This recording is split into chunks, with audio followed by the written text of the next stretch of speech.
Zdrav, traderji, torej ostali smo pri valutnih parih. Zdaj naslednje vprašanje, kar se glasi po Freebooku, je to, kako delimo valutne pare.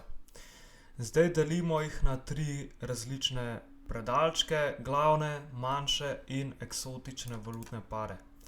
Zdaj delimo jih na pomembnost in volatilnost, se pravi, za moje pojme je volatilnost enega bistvenih pomenov. Zaradi tega, ker po pomembnosti bom razložil, zakaj ni toliko pomemben, pa drugo, po volatilnosti bom tudi razložil, zakaj je zelo pomemben, ampak začnimo zdaj pri 28 valutnih parih, pri tem tovrstnem grafu. Se pravi, najbolj trgovani pari v letu 2020, 28%, mislim, da je bil ta dolar CAD, in potem evro-dolar za 12%, pa potem ostali valutni pari.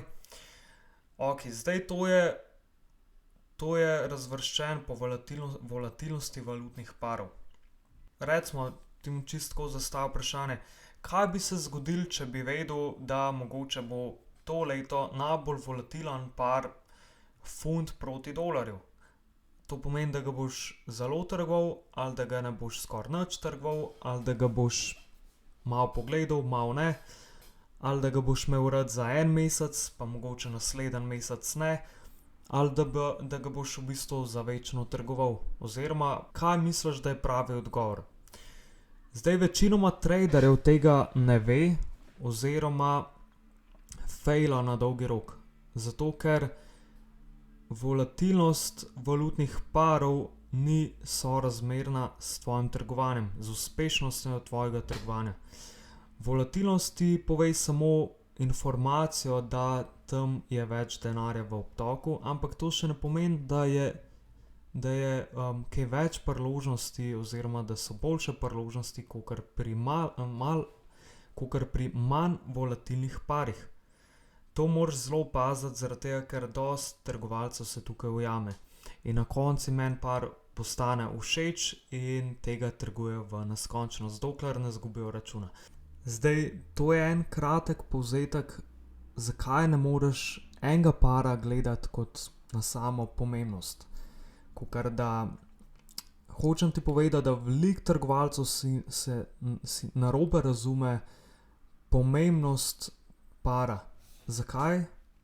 Zaradi tega, ker imamo 28 valutnih parov, ki grejo v smeri, ki grejo v podobni ali različni smeri. To pomeni, da so korelativni.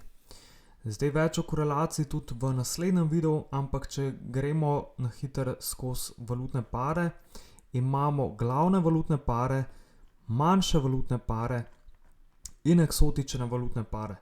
Zdaj, point pomembnosti in volatilnosti se pri meni ne izraža na eksotičnih valutnih parih, zaradi tega, ker za moje pojme preveč nihajo.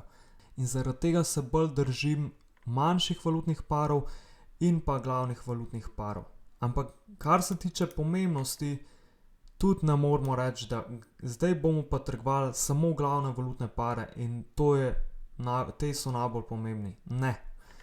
In enako velja za manjše valutne pare. Te ne moremo reči, da so samo te najbolj pomembni.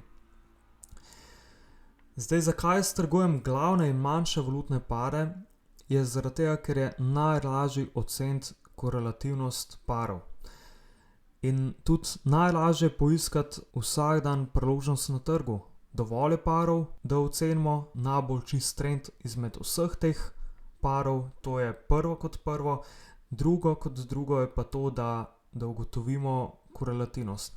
Ali gre par v trendu, ali je nevtralen oziroma gre v konsolidaciji, in ko to ugotovimo, ali je podoben še kakšnemu paru ali ni.